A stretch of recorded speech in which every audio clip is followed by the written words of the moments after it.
for those 25 years, while I was an atheist, my wife was a Christian, so I usually accompanied her to church. But that was the extent of the Bible or any connection with Christianity. The Bible, I thought, was in my past. It was something that I'd kind of been bored away from.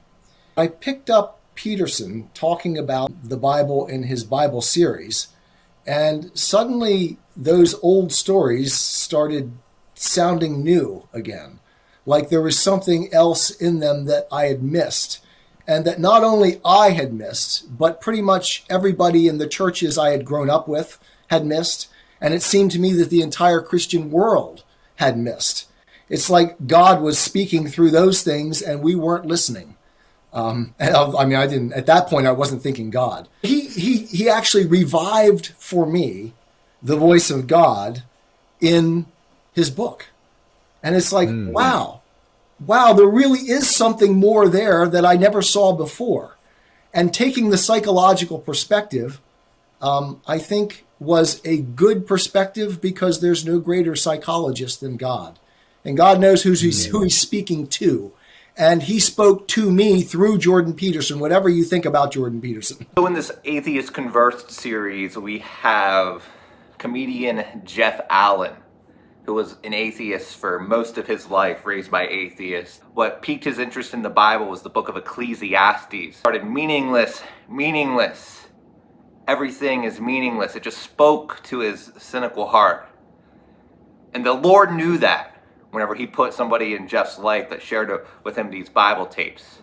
Dr. Picard of MIT was spoken to as an atheist in the book of Proverbs, when her neighbors had recommended that she review the most well-known and sold library of books of all time, the Holy Bible. I won't interrupt again. Let's get back to it. I left the faith saying to myself, I will only believe what I know to be true.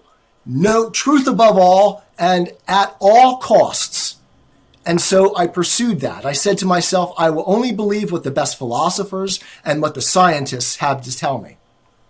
And so I studied science and I studied philosophy like crazy. But as C.S. Lewis said, all the books started to turn against me. And I started to realize as time approached 2019, before I even met Jenny, that all of these things kept pointing to God. One small example was in Plato's Republic. Plato has Socrates talking about a figure that they're polishing to present a particular case. And this figure ends up being the very mirror of Christ, 400 years before Jesus was born. Right? He suffers all of these things. He is a perfect man. He's done everything right, and yet he suffers and is killed. And Socrates says, yet this man has lived the best life possible. And that was Christ. And so I kept finding him over and over again. When one of the most important atheistic voices of the 20th century, Jean-Paul Sartre, tells me that God haunts our consciousness, that he is endemic to the human consciousness. It's like, wait a second, you're telling me this? I came to you for the other side, not that side. Certainly, I was never so foolish as to deny Jesus ever lived. Rather, I kind of took the deist approach of Thomas Jefferson and said, okay, so he lived. He was a good man, like the typical thing. You know, all of those wonderful things. Jesus was a great teacher. But the other things are overblown. They're overdone. But those things were still all present for me moving up through. It's not like I had to rebuild the foundation. The foundation was there. And like I said, what I stopped believing in was God. In a certain sense, I never stopped believing in Jesus, because I always, through my youth, through my atheism, idolized Jesus as the perfect man. Is that from training? Yeah, some. But it was also the fact that I was pretty much of a nutcase when I was in Bible college and earlier about everything that I do. And so when I followed Christ, I did a pretty good job trying to cover all of my bases. So I understood Christianity at a pretty deep level. And when I used to argue with Christians about it, it's like, I understand this probably better than you do. So I think you should just, understand. I know where you're coming from. You're just wrong. There is no God. It's a nice thing to think, but it's just a little fairy tale you're believing in. But when the fairy tale stopped being a fairy tale and became reality, I naturally fell back into Christianity. Yeah. No, I get that. It took some time, actually.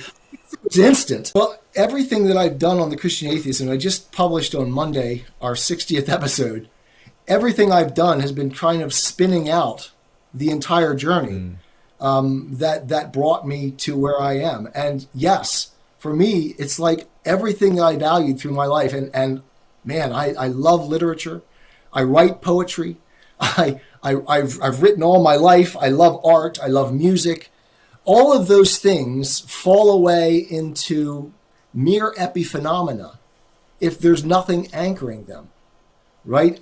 And Lawrence Krauss may be happy with a universe in which all of these things are mere phenomena that will go away. But that doesn't even make sense to me. Because what is the universe if it's not something to someone? If there is no God, meaning has no meaning. Beauty has no existence. Truth, what's truth? There's no truth. And then we can start doing what we've been doing in the Western world now and start undermining the foundations of everything that the Western world has built under Christianity. And I fear the consequences of that too. I think we are systematically undermining what we've built in the West due to Christian underpinnings. And that was something I saw too growing up through graduate school. It worried me. And it's something I worried about even back in high school. I thought to myself, why are we constantly looking at ourselves and saying we're to blame for all the evil in the world when there's a lot of other real evil out there? And no, we're not perfect, but it seems as though we're at least trying. And so all of those things are playing in the background. Indeed, without the Lord, there is no meaning, no purpose. He is the originator, the inventor of all purpose and meaning. Recently, an atheist had replied to one of my videos, and I don't understand how these theists, if things aren't infinitely meaningful, then they're not meaningful at all. Exactly. Through all the striving and struggle in life,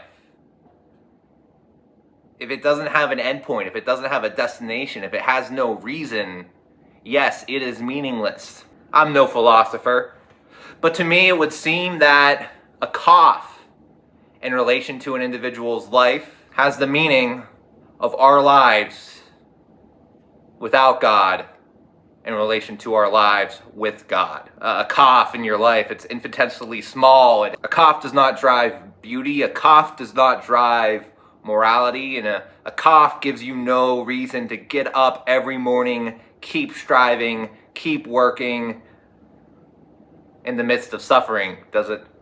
In the same way with our lives, if we're here today, gone tomorrow, our life is essentially a cough. If the universe doesn't care about it. If we're just here today, gone tomorrow, we're nothing. Our lives may as well be a cough. A cough compared to our life is more significant than our temporal existence is to an infinite one, of course. I hope that analogy spoke to somebody in some way. It just kind of hit me earlier today. It's like, yes, this is a very meaningless experience if there is no author to beauty. We live recognizing beauty because of the author of life and that word which became flesh and dwelt among us. Praise the Lord.